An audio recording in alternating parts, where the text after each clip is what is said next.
Hello everyone, welcome to the next lecture. तो चलिए देखते हैं हमारे नेक्स्ट लेक्चर का टॉपिक क्या है। IPO, OFS and FPO. IPO मतलब इनिशियल पब्लिक ऑफरिंग, ओएफएस मतलब offer for cell and last FPO मतलब फॉलो ऑन पब्लिक ऑफर। तो सबसे पहले हम ये जानेंगे कि आईपीओ क्या होता है और कंपनी कैसे लिस्ट होती है स्टॉक मार्केट में। First, IPO initial public offering is when a company is introduced into publicly traded stock market for the first time. In the IPO, the company's promoters choose to offer a certain percentage of shares to the public. सबसे पहले IPO क्या होता है? IPO मतलब जब कोई आदमी अपनी कंपनी को स्टॉक मार्केट में रजिस्टर पहली बार करवाता है। और वो क्या करता है? जो प्रमोटर, जो मालिक होता है, वो अपने हिस्सेदारी कम करके पब्लिक को देता है। अब 75% से ऊपर प्रमोटर की हिस्सेदारी नहीं हो सकती क्योंकि ये रूल बना है। तो वो डिसाइड करता है पब्लिक को कितने परसेंट देना है। लेट्स से 75% प्रमोटर ने खुद रख लिया और 10% या 15% हम एज्यूम करके चलते हैं, 15% उसने पब्लिक को दे दिया, टोटल 90% हो गया। और मे भी हो सकता है फिर 6% डीआईआई ने ले लिया और 4% एफआईआई ने ले लिया। The primary reason for going public is to raise capital to fund expansion projects or cash out early investors. After the IPO listed on the exchange and is traded in the secondary market, the promoters of the company might still want additional capital. सबसे पहले IPO जो company होती है वो list क्यों करवाती है stock market में? आदमी अपनी कंपनी को स्टॉक मार्केट में लिस्ट क्यों करवाता है? उसके दो कारण, जो मेन कारण है वो हो सकते हैं। पहले तो हो सकता है कि उसको फंड की ज़रूरत हो, उसने एक्सपेंड करना हो अपना प्रोजेक्ट या अपना बिजनेस को।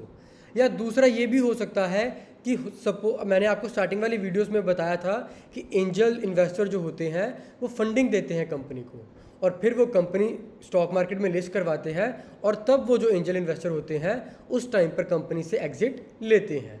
एक एग्जांपल लेकर के चले तो इन्फोएज आप सबको पता है, 2010 में उसने जोमेटो पर अपना स्टेक लिया था, उसमें पैसे डाले थे और अब 2021 में आके जोमेटो को वो लिस्ट करवा रहा है स्टॉक मार्केट में और उधर से अब वो एग्जिट लेगा। तो ऐसे आईपीओ का जो कंपनी होती है स्टॉक मार्केट में, इन दो मेन रीज़न के कारण ये कंपनी लिस्ट होती है। और ऐसा भी हो सकता है कि लिस्ट होने के बाद प्रमोटर के जो कंपनी के मालिक हैं उनको फिर और एडिशनल कैपिटल की रिक्वायरमेंट हो। Why do companies go public? अब जो कंपनीज हैं वो पब्लिक के पास क्यों जाती है, ये पब्लिकली क्यों ऐसे लिस्ट होती हैं? When a company decide to file for an IPO, invariably the main reason is to raise fund to fuel their capex requirement. The promoter has 3 advantages by taking his company public. अब company public क्यों होती है? Company public इसलिए होती है ताकि वो अपने कैपेक्स की रिक्वायरमेंट को मीट कर सके। अब कैपेक्स क्या होता है? Capital expenditure. जो खर्चा कैपिटल को लेकर के हो जाए उसको हम बोलते हैं कैपिटल एक्सपेंडिचर। हो सकता है उन्होंने कुछ एक्वायर करना हो, या आपको मैं एग्जांपल देकर के चलूँ, अगर कोई बिजनेस चल रहा है उसको पैसे चाहिए हो सकते हैं, उसने और ज़मीन खरीदनी हो या उसने और मशीनरी खरीदनी हो या फिर जो पुरानी मशीनरी है उसको ठीक करना हो या अलग अलग चीज़ें, कोई भी कारण हो सकता है जिसके कारण उसको आईपीओ में लिस्ट, आईपीओ कंपनी अपनी लेकर के आनी पड़ेगी स्टॉक मार्केट में थ्रू आईपीओ अपनी कैपेक्स रिक्वायरमेंट मीट करने के लिए। अब 3 एडवांटेज क्या क्या है? He is raising fund to meet capex requirement. पहले तो मैंने आपको क्लियर कर दिया कि कैपेक्स रिक्वायरमेंट मीट करने के लिए उसको आईपीओ लेकर के आना चाहिए। He is avoiding the need to raise debt which means he does not have to pay finance charges which translates to better profitability. अब अगर वो किसी से कर्जा लेगा, एक तो उसको पैसे वापस उसको देने पड़ेंगे। अब कंपनी अगर किसी से कर्जा लेगी, बैंक से लेगी या किसी से भी कर्जा लेगी, तो उसको एज अ इंटरेस्ट वापस करना पड़ेगा। बट अगर कंपनी आईपीओ लिस्ट करवाती है, अपना स्टॉक मार्केट में खुद लिस्ट होती है पब्लिकली, तब उसके पास पैसा आएगा, उसके बदले में इनको अपना स्टेक थोड़ा कम करना पड़ेगा। तीसरा point, when ever you buy a share of a company, you are in essence taking the same amount of risk as promoter is taking. Needless to say, the proportion of the risk and its impact will depend on the number of shares you hold. Nonetheless, whether you like it or not, when you buy shares, you also buy risk. So, when the company goes public, the promoter is actually spreading his risk amongst a large group of people. तो जब भी हम कोई company खरीदते हैं, उसके share खरीदते हैं, इसका मतलब हम उसके साथ रिस्क भी खरीदते हैं. किस चीज़ का रिस्क? अगर कंपनी डूब गई तो हमारा पैसा भी डूब जाएगा, क्योंकि जब हम शेयर बाय कर रहे हैं हम एक तरह से मालिक हुए कंपनी के. अगर कंपनी बढ़िया परफॉर्म करेगी तो हमारे पैसे अच्छे बनेंगे, अगर कंपनी अच्छा परफॉर्म नहीं करेगी तो हमारे पैसे भी डूब जाएंगे. अब ये डिपेंड कैसे करता है कि हमारे पैसे कम डूबेंगे या ज़्यादा डूबेंगे? ये डिपेंड करता है कि हमने कितने शेयर्स होल्ड कर रखे हैं. अब सपोज़ करो 100 करोड़ की कंपनी है, उसमें से अगर सपोज़ करो 15 करोड़ मैंने उसमें शेयर्स लिए हुए हैं, 15 करोड़ के शेयर्स मैंने खरीद रखे हैं. अब 100 करोड़ की कंपनी रह गई 50 करोड़ की, मेरे 15 करोड़ सीधा रह गए 7.5 करोड़. तो ऐसे मेरे जो अमाउंट है जो मैंने इन्वेस्ट किया है कंपनी में, वो भी ऑटोमेटिकली कम हो जाएगा अगर कंपनी डूबना शुरू कर दिया तो. There are other advantages as well. Provide an exit for early investors. Once the company goes public, the share of the company start trading publicly. Any existing shareholder of the company should be promoters, angel investors, venture capitalists, PE funds can use this opportunity to sell their shares in the open market. By selling their shares, they get an exit on their initial investment in the company. They can also choose to sell their share in smaller chunks if they wish. आपको मैंने example दी इन्फोएज की.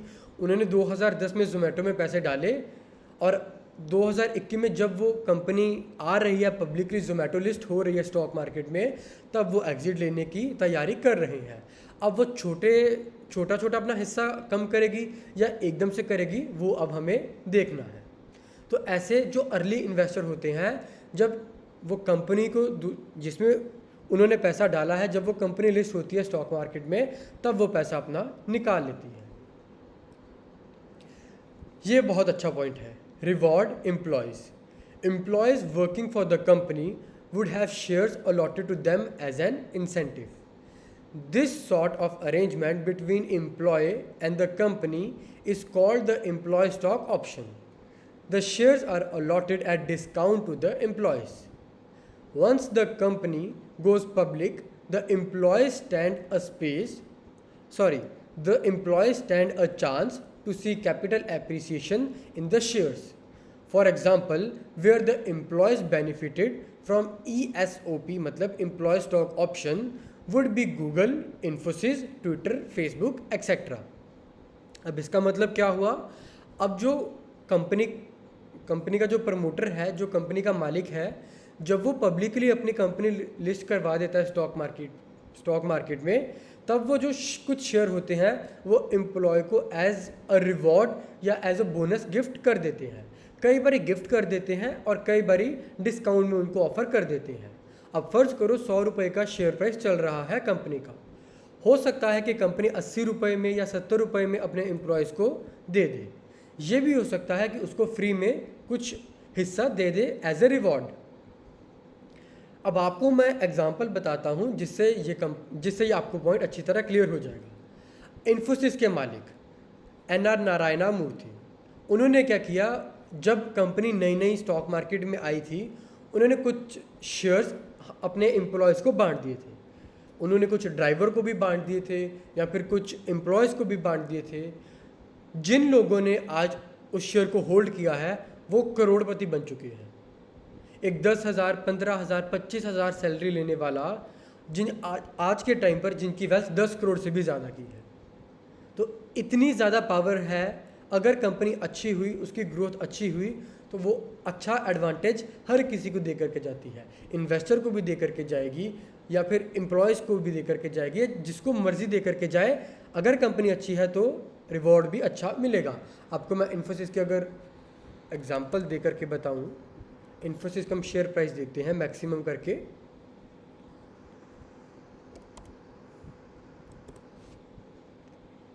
ये हम maximum पर गए। Okay, last जो हमारे पास data है वो है 12 फरवरी 1999 का, तब इसका शेयर प्राइस था 19 rupees.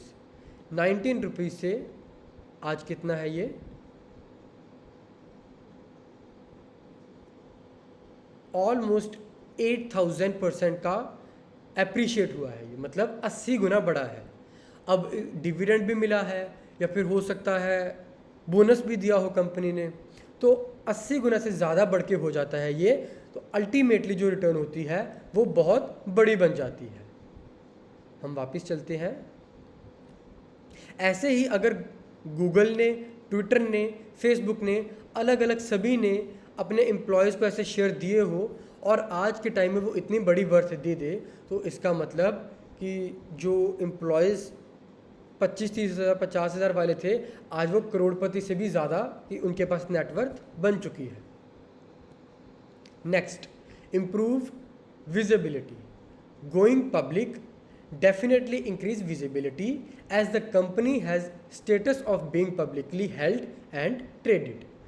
This is a greater chance of public's interest in the company, consecutively creating a positive impact on its growth. अगर कंपनी इधर स्टॉक मार्केट में लिस्ट हो जाए तो वो विजिबिलिटी को और अच्छी तरह इंप्रूव कर देती है।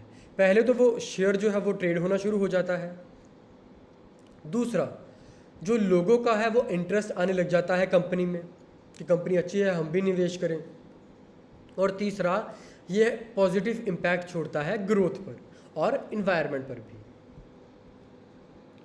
ओके, सो नेक्स्ट टॉपिक है हमारा merchant banker. Having decided to go to public, the company must now do a series of things to ensure a successful IPO, initial public offering. The first and foremost step would be to appoint a merchant banker. Merchant bankers are also called as book running lead managers or lead manager. The job of a merchant banker is to assist the company with various aspects of the IPO process including, अब हम आगे पढ़ेंगे और उससे पहले बता देता हूँ, मर्चेंट बैंकर मतलब अगर कंपनी को अच्छी से IPO लेकर के आना है तो मर्चेंट बैंकर ही उनकी हेल्प करता है कि IPO कैसे कैसे क्या क्या चीज़ें ज़रूरी है IPO लाने के लिए, जो हम आगे डिस्कस करने जा रहे हैं। Conduct due diligence on the company filing for an IPO, ensure their legal compliance and also issue a due diligence certificate. They should work closely with the company and prepare their listing document including DRHP, draft red herring prospectus. We will discuss this in a bit more detail in later stage. आगे मैं आपको अच्छी तरह बताऊंगा। Next जो slide होगी DRHP कैसे काम करता है और क्या होता है। आगे, underwriter share. By underwriting share, merchant bankers essentially agree to buy all or part of IPO shares and resell the same to the public. Underwriter मतलब मर्चेंट बैंकर जो होते हैं वो सारे या कुछ पार्ट IPO के जो शेयर होते हैं वो खरीद लेते हैं और बाद में उसको रीसेल करते हैं पब्लिक को। They help company arrive at a price band for the IPO. A price band is the lower and upper limit of the share price within which the company will go public. For example, the price band will be 100 to 125. अब IPO के समय जब कोई company का price band आता है तब वो मर्चेंट बैंकर डिसाइड करता है कंपनी के साथ मिल करके कि आपका प्राइस बैंड कितना होना चाहिए। वो एग्जांपल अगर हम लेकर के चले, वो 100 से 125 के बीच में ऐसे कुछ रेंज होती है जिसके बीच में वो डिसाइड करते हैं कि कितना प्राइस बैंड होना चाहिए। अब हम चेक करते हैं।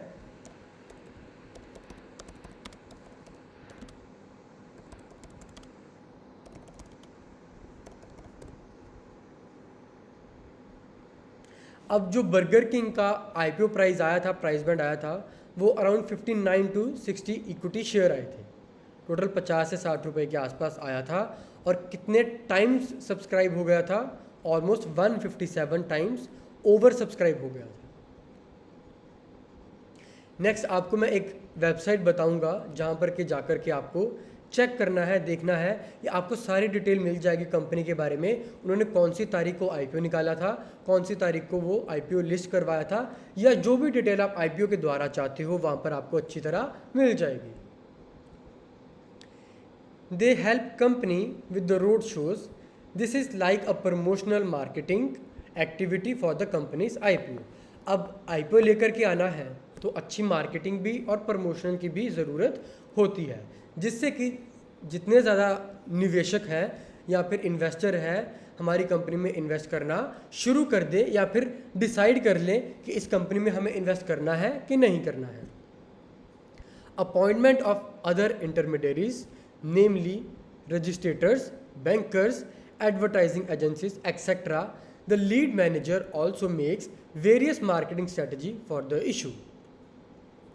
अब जो ये मर्चेंट बैंकर होते हैं ये अलग अलग एजेंसी, बैंकर या नामी निवेशक के पास जाते हैं, जिससे वो कहते हैं कि आप हमारी कंपनी में निवेश कीजिए।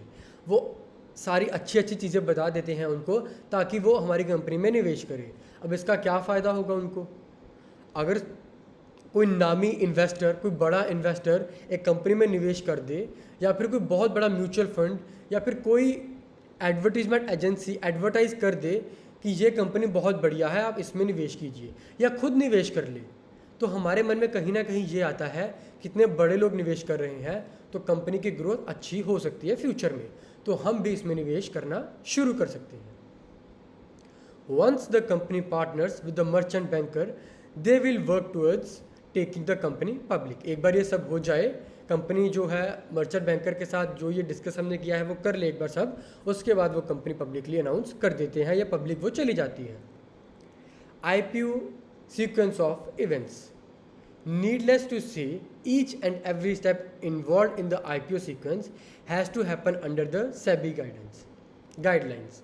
इन general following are the sequence of step involve. जो भी आईपीओ के स्टेप रहते हैं कंपनी के, वो सेबी के अंडर या सेबी की गाइडलाइन के अंडर ही परफॉर्म होते हैं। अब वो कौन कौन से स्टेप होते हैं? Appoint a merchant banker. In case of large public issue the company can appoint more than one merchant banker. अब अगर लार्ज पब्लिक इशू लेकर के आना चाहती है कंपनी तो वो एक से ज़्यादा भी मर्चेंट बैंकर रख सकती है, वरना एक ही बहुत रहता है। Second, apply to SEBI with registration statement. The registration statement contains details on what company does, why the company plans go to public and financial health of the company.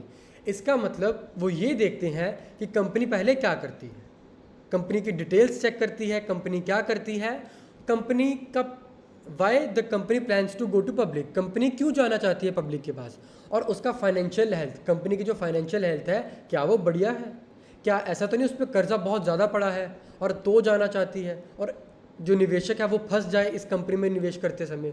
तो वो कुछ डिटेल्स है भी चेक करती है, उसके बाद इनको नोटिफिकेशन देती है।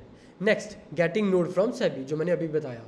Once SEBI receive the registration statement, SEBI takes a call on whether to issue a go ahead or no go to the IPO. वो चेक करती है कि क्या कंपनी की इतनी हिम्मत है या फिर इतनी कंपनी अच्छी है कि वो आईपीओ वो लिस्ट करवा सके, कंपनी में वो स्टॉक मार्केट में जो स्टॉक मार्केट में रजिस्टर करवा सके कि नहीं करवा सके। मतलब ऐसे ना हो कि आम निवेशक उसमें आके फंस जाए। सेबी ज़्यादातर आम निवेशक के हक में लड़ती है, उसके हक में या उसके हित में लड़ती है। DRHP, ये हमने जो अभी डिस्कस करना था। If the company gets the initial SEBI note, then the company needs to prepare DRHP. A DRHP is a document that gets circulated to the public. अब DRHP क्या है? अगर सपोज करो कंपनी के पास सेबी का नोट आ गया, उसके बाद क्या होता है, कंपनी प्रिपेयर करना शुरू कर देती है DRHP। अब DRHP वो डॉक्यूमेंट है जो पब्लिक को सर्कुलेट किया जाता है। अब उसमें क्या क्या लिखा जाता है? Along with a lot of information, DRHP should contain following details: the estimate size of the IPO, estimate number of share being offered to the public, why the company want to go to public, and how does company plan to utilize fund along with the timeline projection of the fund utilization. Business description include revenue model, expenditure detail. मतलब पहले तो वो estimate size of IPO check कर देखते हैं क्या क्या उसमें एस्टिमेट कितना है आईपीओ साइज का। दूसरा वो देखते हैं नंबर ऑफ शेयर कितने पब्लिक को आने वाले हैं। 75% प्रमोटर ने ले लिया, 15% आएगा पब्लिक के पास, 6% आएगा एफआईआई के पास और 4% डीआई के पास। ये एक एग्जांपल है। अब पब्लिक के पास ज़्यादा भी आ सकता है, कम भी आ सकता है, डिपेंड्स अपॉन कंपनी खुद प्रमोटर कितना होल्डिंग रखना चाहता है। उसके बाद वही क्या फंड का यूटिलाइजेशन होगा, किस काम के लिए होगा, और रेवेन्यू मॉडल और एक्सपेंडिचर डिटेल क्या है।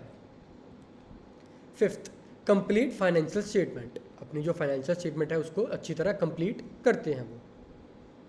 Management decision and analyses how the company perceives future business operation to merge, risk involve in the company और management details and their background. तो ये सारी जितनी भी चीज़ें हैं ये सब आईपीओ सीक्वेंस, जो आईपीओ का सीक्वेंस होता है वो उस सब में ये शामिल होती है। अब ये हमें कहाँ मिलेगी, तो चलिए देखते हैं। ये एक वेबसाइट है चित्तौड़गढ़.com करके। मैं इधर से कॉपी करता हूँ, आपको इधर पेस्ट कर करके दिखाता हूँ। www.चित्तौड़गढ़.com। आपको इस वेबसाइट पे जाना है। आपको इधर जा कर के पता लग जाएगा कि कंपनी का लेटेस्ट आईपीओ जो आया है या फिर पुराना आईपीओ भी जो आया है वो कैसे कैसे काम किया है, क्या प्राइस बैंड था, कितने लोगों ने सब्सक्राइब किया था और कितना पहुंच गया था, वो मैं आपको एक एग्जांपल दे करके बताता हूँ। इधर हम सर्च करते हैं, लेट्स से हम सर्च करते हैं बर्गर किंग।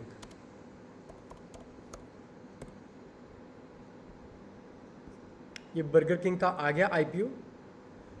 ये हम नीचे गए, सबसे पहले ये आपको बता देगा कॉम्पिटिटिव स्ट्रेंथ, क्या क्या अच्छी स्ट्रेंथ है इस कंपनी में। उसके बाद ये आपके पास आ गया टोटल एसेट, रेवेन्यू और प्रॉफिट आफ्टर टैक्स पिछले कुछ सालों का भी। अभी कंपनी तो लिस्ट हुई है आई थिंक 2020-21 में हुई है, हम चेक करते हैं कब हुई थी।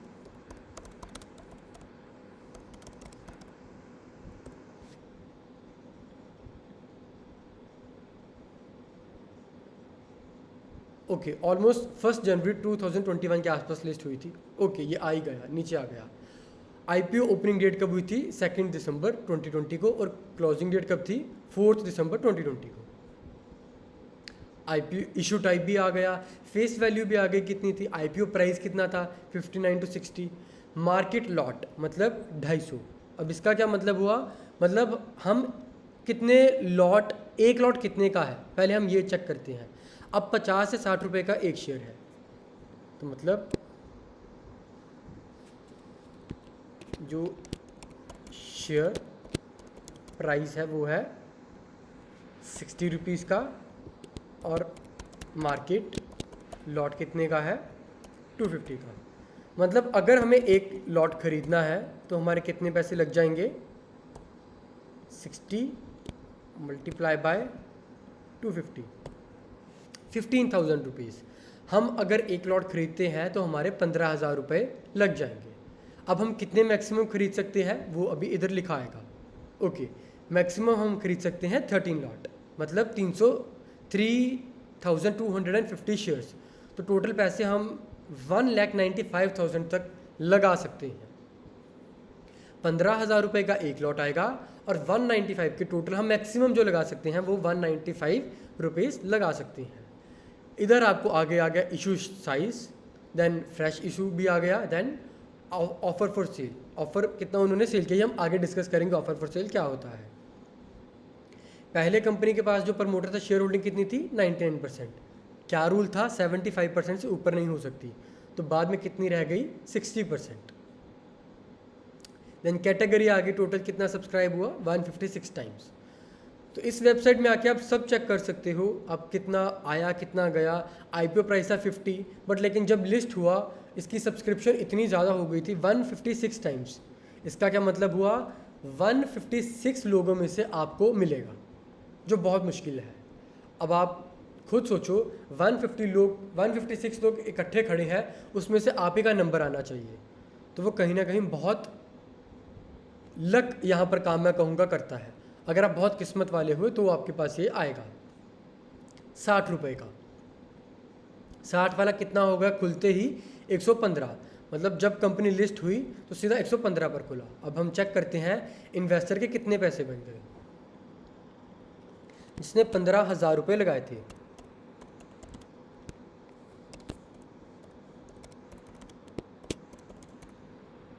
ओपनिंग शेयर प्राइस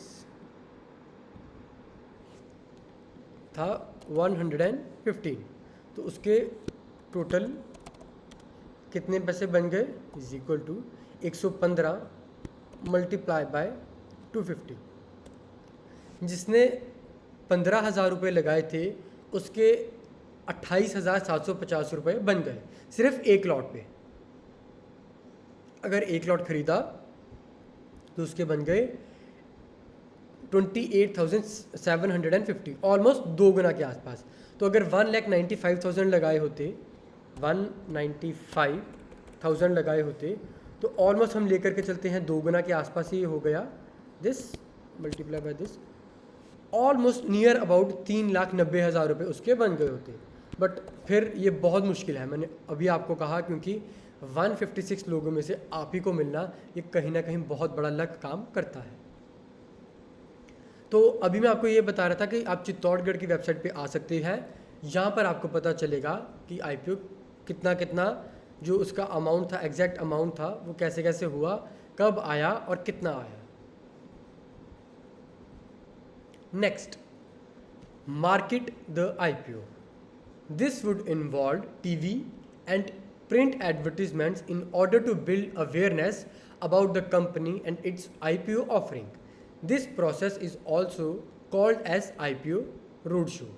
मतलब वही, जब भी कोई IPO आता है एकदम से टीवी पर न्यूज़ आने लग जाती है, एडवर्टीजमेंट आने लग जाती है, ये कंपनी का IPO आने वाला है। फिर जो एनालिस्ट होते हैं वो एनालाइज करते हैं कि कंपनी बढ़िया है या नहीं, और पब्लिकली टीवी पर आके बताते हैं कि आपको निवेश करना चाहिए इस कंपनी में या नहीं करना चाहिए। Fix the price band, decide the price band between which the company would like to go to public. Of course this cannot be the way of the general perception. If it is then public will not subscribe for the IPO। Fix the price band, अब इसका मतलब क्या हुआ? Decide the price band between which the company would like to go for public. मतलब पहले हमें price band decide करना पड़ेगा, हमें एक प्राइस बैंड डिसाइड करना पड़ेगा जिससे कि वो निवेश कर सके। जब वो निवेश करेंगे तब वो उसके बाद IPO पे, if it is then the public will not subscribe for the IPO। अगर ये ना हुआ, क्या ना हुआ?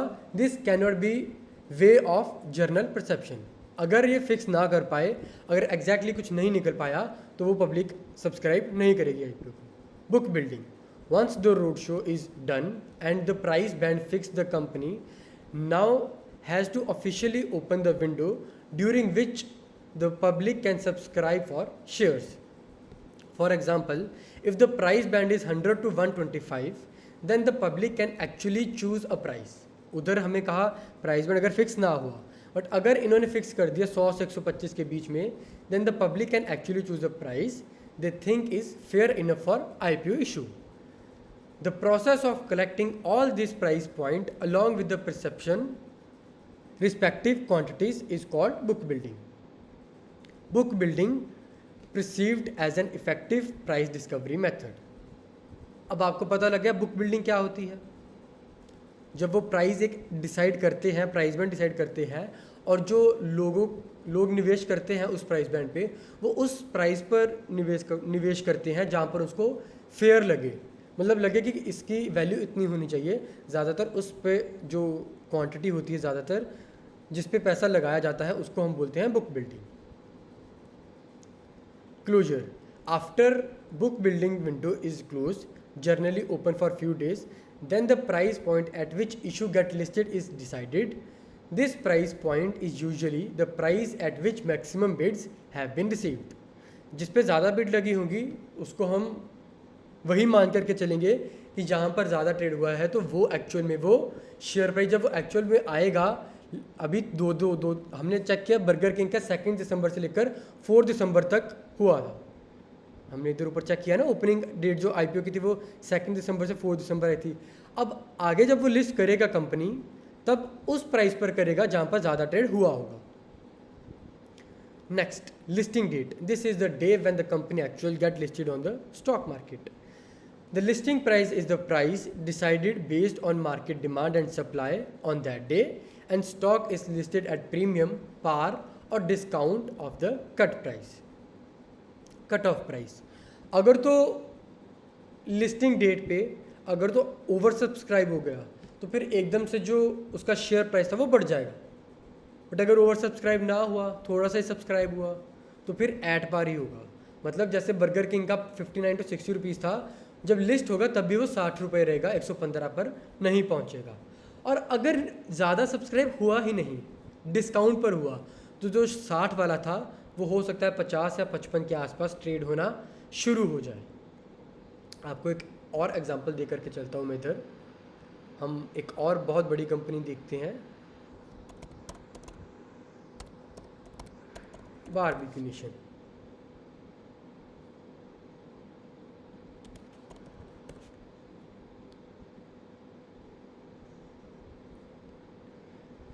इसका हम चेक करते हैं इसने कब कब लिस्ट करवाया था। सबसे पहले इसका 24 मार्च 2021, देन आईपीओ क्लोज कब हुआ 26 मार्च 2021, 3 दिन लगते हैं। आईपीओ प्राइस कितना था 498 to 500। अब हम चेक करते हैं जब ये लिस्ट हुई थी तब इसका प्राइस कितना था, कितना था 492। मतलब ये डिस्काउंट पर हुई, 8 रुपये डिस्काउंट पर ये लिस्ट हुई कंपनी। क्योंकि एक तो ये कंपनी इतनी अट्रैक्टिव नहीं दिख रही होगी तभी ये कम एट डिस्काउंट पर हुई है। और कुछ कंपनी, ये हम एट पार भी बोल सकते हैं, जब डिस्काउंट पर होती है तो बहुत सस्ते में भी मिल जाती है कुछ कंपनीज, अगर वो अच्छा स्कोप ना दिखा पाए नॉर्मल इन्वेस्टर्स को या फिर म्यूचुअल फंड या फिर एफआईआई को। आगे देखते हैं, what happens after IPO during the bidding process, also called the date of issue, investors can bid for the share at a particular price within the specified price band. This whole system around the date of issue where one bids for share is referred to as primary market. The moment stock get listed and debut on the stock exchange, the stock start to trade publicly. This is called secondary. मतलब IPO जब list, IPO से जब IPO आना होता है, मतलब price band suppose करो burger king के एग्जांपल लेकर के चलते हैं, 59 to 60 होता है, तब लोग निवेश करते हैं तो उसको बोलते हैं प्राइमरी मार्केट। और जब एक बारी वो ख़त्म हो गया, जब ऑफिशियली लिस्ट हो जाए कंपनी, स्टॉक मार्केट में ट्रेड होना शुरू हो जाए, उसको हम बोलते हैं secondary market. Once the stock transition from primary market to secondary market, the stock gets traded daily on stock exchange. People start buying and selling stock regularly. एक बारी प्राइमरी से सेकेंडरी मार्केट तक कोई स्टॉक पहुंच जाए और वो फिर ट्रेड डेली शुरू हो जाता है, लोग उसको बाय भी करते हैं, सेल भी करते हैं रेगुलर बेसिस पे। फ्यू आईपीओ जार्गन्स जो आपको ख्याल रखना है, इनका क्या मतलब होता है। Under subscription, let's say company want to offer 1 lakh share to the public.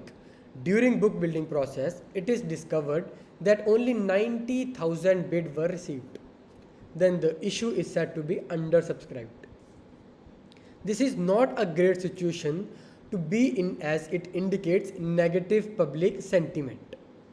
Undersubscription मतलब अगर किसी कंपनी ने 1 लाख शेयर पब्लिकली ऑफर किए पब्लिक को, बट लेकिन पब्लिक ने 90,000 ही उसको एक्सेप्ट किया, मतलब 90,000 शेयर ही ट्रेड हुए, बाकी के नहीं हुए 10,000, उसको हम बोलते हैं अंडर सब्सक्रिप्शन। और ये कहीं ना कहीं नेगेटिव इम्पैक्ट छोड़ करके जाता है उस स्टॉक के ऊपर। अब अच्छा इम्पैक्ट कब छोड़ता है, over subscription. Over subscription, if there are 2 lakh bids for 1 lakh share on offer, then issue is said to be over subscribe 2 times। अब पब्लिक ने 1 लाख शेयर ऑफर, कंपनी ने पब्लिकली ऑफर कर दी 1 लाख शेयर, लोगों का इंटरेस्ट इतना था वो 2 लाख बन गया, मतलब 2 गुना ओवर सब्सक्राइब हो गया। मतलब कंपनी इससे कहीं ना कहीं ये अच्छा इम्पैक्ट दे करके जाता है। बर्गर किंग देख लो, ये सिर्फ 2 गुना हुआ है, वो 156 टाइम हुआ है। मतलब अगर उन्होंने 1 लाख शेयर ऑफर किए पब्लिक को, तो पब्लिक ने 1,56,00,000 1,56,00,000 के अराउंड के आसपास जो पब्लिक ने अपनी बिड प्लेस की थी, 1 लाख शेयर उन्होंने दिए और 1,56,00,000 लोग तैयार थे कि हम भी लेंगे, हम भी लेंगे, हम भी लेंगे। वो अच्छा इम्पैक्ट दे करके जाती है कंपनी को। एक तो नामी कंपनी है इसलिए वो इतना कर गई। Green shoe option, part of underwriting agreement which allow issuer to authorize additional share, typically 15%, to be distributed in the event of oversubscription. This is also called the over allotment option. अब green शू option का मतलब, अब example लेकर के चलते हैं कि company ने 1 lakh share list total public को दे दिए। अब एकदम से डिमांड बढ़ गई, ज़्यादा से ज़्यादा लोग और आने लग गए। कंपनी ने क्या किया, 15% जो शेयर थे वो अपने अंडर राइटर को दे दिए, जिसे हम मर्चेंट बैंकर भी बोलते हैं। इन्होंने 15% उनको दे दिए और वो डाइल्यूट करेगा थोड़े थोड़े शेयर्स पब्लिक को, जिससे डिमांड और सप्लाई इक्वली रिएक्ट करती रहे। ऐसा ना हो बहुत ज़्यादा डिमांड हो जाए, ऐसा ना हो बहुत ज़्यादा सप्लाई हो जाए।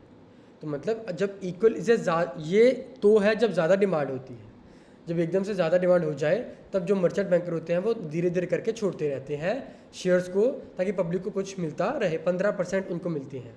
1 लाख कंपनी ने दे दिए, 15% निकाल करके मर्चेंट बैंकर को दे दिए, और जो 15% निकाल के मर्चेंट बैंकर को दिए वो स्लो पब्लिक को देती रहती है, इससे डिमांड और सप्लाई इक्वली रिएक्ट करें। Fixed price IPO, sometimes the company fix the price of the IPO and do not opt for the price band. Such issues are called fixed IPO. Fixed price IPO, अब ये तो आपको बता दिया। अब वो price band कहीं नहीं डिसाइड करते, फिक्स प्राइस पर कहते हैं कि इसी प्राइस पर हमें शेयर लेकर के आना है, उसको हम बोलते हैं fixed price IPO। Price band and cut off price. Price band is a price range between which the stock get listed. For example, if the price band is between 100 to 130 rupees, then the issue can list within range. Let's say it get listed at 125, then 125 is called cut off price. 100 से 125 रुपए के बीच में price band था और company कितने पे list हुई, 125 पे, उसको हम बोलते हैं cut off price. Okay, next topic, offer for sale. The promoters can choose to offer the secondary issue of share to the whole market. Unlike a right issue restricted to existing shareholder, the exchange provide a separate window through the stockbroker for the offer for sale. The exchange allows a company to route funds through OFS only if promoter want to sell out their holdings or maintain minimum public shareholding requirements. Government PSU have public shareholding requirement of minimum requirement of 25%. इसका क्या मतलब हुआ, offer for cell मतलब जो company है जो already एक बारी तो उसने IPO निकाल दिया, लिस्ट हो गई। अब फर्ज करो 100 रुपये का उसने IPO निकाल दिया, उसके बाद कंपनी लिस्ट हो गई, बढ़िया चलता रहा, वो 150 रुपये पे पहुंच गया, 160 170 पर पहुंच गया, बट कंपनी को फिर से पैसे की ज़रूरत आन पड़ी है। अब कंपनी क्या करेगी, फिर से ऑफ़र करेगी। ऑफ़र किसको करेगी, पब्लिक को, कि हमसे शेयर ले लो। वो मे बी डिस्काउंट पर भी हो सकती हैं। 170 पे चल रहा है, कंपनी कहेगी 160 पे आप ले लो, हमसे शेयर आप ले सकते हो, जिसको बोलते हैं ऑफ़र फॉर सेल। वो कोई भी ले सकता है, एग्जिस्टिंग शेयर होल्डर भी ले सकते हैं या फिर कोई भी ले सकते हैं। पहले राइट किसके पास जाती है ऑफ़र फॉर सेल की, एग्जिस्टिंग शेयर होल्डर को पहले राइट इशू जाती है, बट ऑफर फॉर सेल में सभी के पास इक्वली राइट होती हैं कि वो खुद ऑफर को एक्सेप्ट कर ले। मतलब 170 का शेयर प्राइस चल रहा है, 160 पे वो खुद ले सकते हैं। अब सपोज करो कंपनी है ABC, इसका शेयर प्राइस चल रहा है 170 और उसने क्या कहा लोगों को कि आप हमसे कितना ले सकते हो 160। अगर हम चेक करें तो आई थिंक ऑलमोस्ट ये 160 मल्टीप्लाई बाय 1.06 ऑलमोस्ट 6% डिस्काउंट पर, ये ऑलमोस्ट 6% डिस्काउंट पर कंपनी दे रही है। तो अगर तो कंपनी को पहले हमें चेक करना है कंपनी को किस कारण चाहिए। अगर तो कंपनी को सही कारण चाहिए, उसको ऑफर फॉर सेल अगर करिए एक्सपैंड करने के लिए, तो फिर तो अच्छी बात है, फिर हम ले सकते हैं। बट अगर कोई और रीज़न है, डेट उतारना है या कोई ऐसा रीज़न है जिससे हार्म करे उसके आने वाले समय को, तो फिर उसमें निवेश करना गलत है। ऑफर फॉर सेल अब कैसे काम करता है? पहले तो गवर्नमेंट पीएसयू जो पीएसयू के अंडर आते हैं उसमें मिनिमम पब्लिक शेयर होल्डिंग 25% के आसपास होनी चाहिए। Next, there is a floor price set by the company at or above which both retail and non retail investor can make bids. The shares are allotted if bids are at cut-off price or above will be settled by the exchange into the investor demat in T+1 day। Floor price मतलब discount price जो set किया है company ने, 170 था 160 कर दिया। अब कौन कौन इसको ले सकता है? रिटेल इन्वेस्टर, आप और मैं, और नॉन रिटेल इन्वेस्टर वो भी बिड ले सकते हैं, लगा सकते हैं। These are allot. अब जो कट ऑफ प्राइस होगा वहाँ पर वो सेटल कर देंगे और T+1 डे मतलब एक दिन बाद वो सेटलमेंट हो जाएगा। एग्जाम्पल लेकर के चलते हैं एनटीपीसी का, which is offered maximum of 46.35 million share at a discount price और offer price floor price of 168 rupees and was fully subscribed in 2 days। वो पूरा सब्सक्राइब हो गया 2 दिन में। अब ऑफर फॉर सेल कब शुरू हुआ था? 29 अगस्त 2017 को for non retail investor and 30 अगस्त 2017, मतलब T+1 डे में ये सेटल हो जाता है। नेक्स्ट, आपको OFS समझ आ गया तो हम नेक्स्ट चलते हैं FPO, follow on public offer. An FPO also has the same intent of raising additional capital after it has been listed but follow a different mechanism for applying and allotting shares। Share can be diluted and fresh share can be created and offered in FPO। Just like an IPO, an FPO requires a merchant banker be appointed to create a DRHP, draft red herring prospectus, which has to be approved by SEBI, after which bidding is allowed in 3 to 5 days day period। Investor can place their bid through ASBA and share are allotted based on the cut-off price decided after book building process। Since the introduction of OFS in 2012, since the introduction of OFS in 2012, FPO are seldom used due to lengthy approval process। FPO मतलब ये एक और तरीका है capital race करने का, additional capital race करने का कंपनी के द्वारा। कंपनी एडिशनल कैपिटल को रेज करती है, अलॉट करती है शेयर्स को पब्लिक को अलॉटमेंट देती है शेयर्स की। अब इसमें पुराने शेयर डाइल्यूट किए जाते हैं और जो नए शेयर होते हैं वो क्रिएट किए जाते हैं, जिसके लिए हमें एक मर्चेंट बैंकर की ज़रूरत होती है जो DRHP को सेबी से अप्रूवल लेकर के आता है 3 से 5 दिन में। अब जो इन्वेस्टर होते हैं वो ASBA के थ्रू बिड लगाते हैं और कट ऑफ प्राइस पे डिसाइड हो जाता है कि किस प्राइस के आसपास FPO हुआ है। The company decides on a price band and the FPO is publicly advertised. Prospective investor can bid for the issue using the ASBA portal through internet banking or applying offline through bank branch। After the bidding process is complete, the cutoff price is declared based on the demand and additional share allotted are listed on the exchange for trading in the secondary market। अब इसका क्या मतलब हुआ? इसका मतलब जो range decide कर दी गई थी उसको अच्छी तरह पहले तो एडवर्टाइज किया कि हम FPO लेकर के आ रहे हैं, फिर से हमें कैपिटल की ज़रूरत आ गई है। तो जो लोग कैसे करेंगे, एक तो ASBA के थ्रू कर लेंगे या फिर ऑफलाइन बैंक की ब्रांच पे जाके FPO सब्सक्राइब कर सकते हैं। जैसे एक बारी FPO कंप्लीट हो गया, जो ये बिडिंग प्रोसेस है कंप्लीट हो गया, उसके बाद वो चेक करते हैं कितनी डिमांड हुई, क्या लोग इंटरेस्टेड थे या नहीं थे। अगर तो लोग इंटरेस्टेड थे तो मतलब अलॉटमेंट ईजी हो जाती है कंपनी को देने के लिए। अगर नहीं तो डिमांड कम होने के कारण फिर कैपिटल रेज कहीं और से करना पड़ता है उनको। अगर तो कंपनी अच्छी है तो एफपीओ अच्छी तरह सब्सक्राइब हो ही जाता है। Next, difference between OFS and FPO. An OFS offer for sale is used to offload promoters' share, while FPO is used to fund new projects. Offer for cell में मतलब जो मालिक है कंपनी का वो अपनी हिस्सेदारी घटा रहा है। 60% है अगर सपोज कर उसकी हिस्सेदारी, तो वो 55% के आसपास लेकर के आ रहा है और 5% पब्लिक को दे रहा है। एफपीओ क्या है, वो नए प्रोजेक्ट के लिए जो फंड रिक्वायरमेंट है ये उसके लिए ज़रूरत है उसको। Dilution of share is allowed in an FPO, leading to change in shareholding structure, while OFS does not affect the number of authorized share. अब FPO में dilution of share इफेक्ट करता है। कैसे इफेक्ट करता है?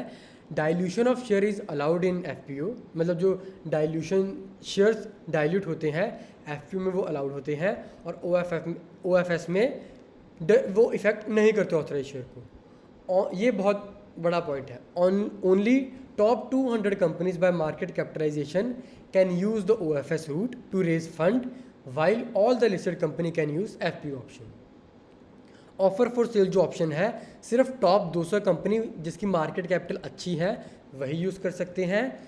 हालांकि जो एफपीओ है वो कोई भी कंपनी यूज़ कर सकती है, लिस्टेड कंपनी स्टॉक मार्केट की। Ever since SEBI has introduce OFS, FPO issues have come down and companies prefer to choose OFS route to raise fund। जैसे कि सेबी ने इंट्रोड्यूस किया है OFS, एफपीओ की जो इशू है वो कहीं ना कहीं गिर जाता है। ज़्यादातर लोग मतलब OFS ही सब्सक्राइब करते हैं। Companies prefer to choose OFS route to raise fund, ज़्यादातर लोग OFS ही यूज़ करते हैं फंड रेजिंग के लिए। आपको ये तीनों टॉपिक क्लियर हो गए। आपका होमवर्क ये है, आप वेबसाइट पे जाओगे जो मैंने आपको बताई है, आप चेक करोगे किस किस आईपीओ में कब रजिस्टर हुआ, कैसे हुआ, उसके बाद आपको जा कर के पता चलेगा ये सब कैसे काम करते हैं। तो चलिए ठीक है, thank you everyone, I will meet you in the next lecture.